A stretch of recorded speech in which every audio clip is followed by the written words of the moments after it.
Saint মার্টিনে জাহাজ ঢুকতে না দেওয়ার হুঁশিয়ারি। দেশের একমাত্র প্রবাল দ্বীপ সেন্ট মার্টিনে পর্যটকদের রাত্রি যাপন নিষিদ্ধ এবং ভ্রমণ সীমিতকরণের প্রস্তাব প্রত্যাহার করে দ্বীপবাসীর জীবন জীবিকার পথ খুলে না দিলে কোনো পর্যটককে দ্বীপে প্রবেশ করতে দেওয়া হবে না বলে হুঁশিয়ারি দিয়েছেন দ্বীপের বাসিন্দারা। সেন্ট মার্টিনে পর্যটকদের যাতায়াত ও অবস্থান সীমিত করার সরকারি সিদ্ধান্তের প্রতিবাদে বিক্ষোভ ও মানববন্ধন করেন দ্বীপের বাসিন্দারা। মানববন্ধনে জাবেদ নামে এক বাসিন্দা বলেন, দেশের একমাত্র প্রবাল দ্বীপ সেন্ট মার্টিনে পর্যটকদের রাত্রি যাপন নিষিদ্ধ এবং ভ্রমণ সীমিতকরণের প্রস্তাব প্রত্যাহার করে সরকারের পক্ষ থেকে গৃহীত সিদ্ধান্ত পুনর্বিবেচনা করে দ্বীপবাসীর জীবন জীবিকার পথ খুলে দেওয়া হোক।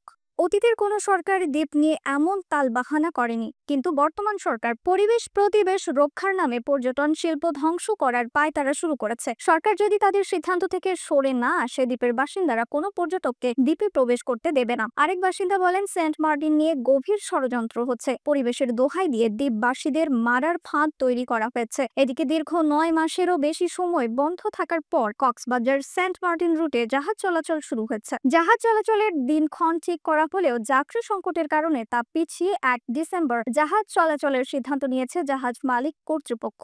সম্প্রতি নাফ নদীতে ডুবোচর জেগে ওঠার কারণে নাব্য সংকট এবং মিয়ানমার সীমান্তে গোলাগুলির কারণে নিরাপত্তার অভাবে আপাতত টেকনাফ থেকে জাহাজ চলাচলের অনুমতি দেওয়া হচ্ছে না। শুধু কক্সবাজার শহর থেকে জাহাজ চলাচল করবে বলে জানিয়েছে জেলা প্রশাসন। রিফাত আরা ইসলাম, 21 সংবাদ।